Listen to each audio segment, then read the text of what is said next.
तुम लूट के आओ तो ये मंजर देखो, कितनी वीरा हुई जाती है यादों की गलियां।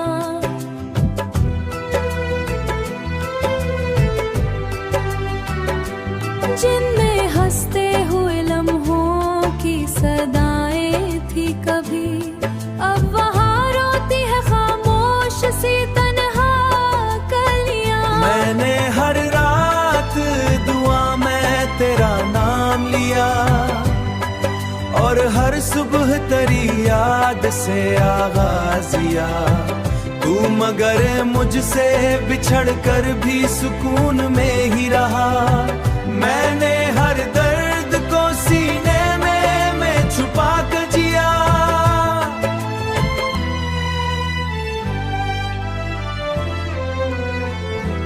दिल की दीवार पे एक नाम लिखा था तेरा, आज बरसों भी गए ना मिटाया ना गया।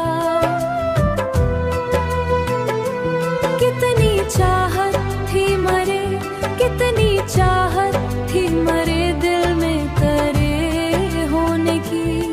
एक लम्हा भी तेरे बाद भुलाया ना गया। तेरी नफरत भी मोहब्बत की तरह लगती है, इतनी शिद्दत से कोई नहीं तोड़ा करता।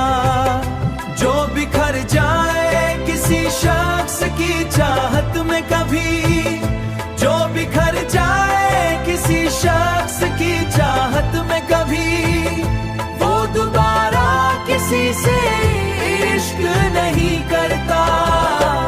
अब तो आदत सी हुई जाती है तन्हाई की, अब किसी शख्स की ख्वाहिश भी नहीं होती है। एक मुद्दत से मरे दिल को यही दुख है फकत, कोई अपना भी मोहब्बत नहीं होती।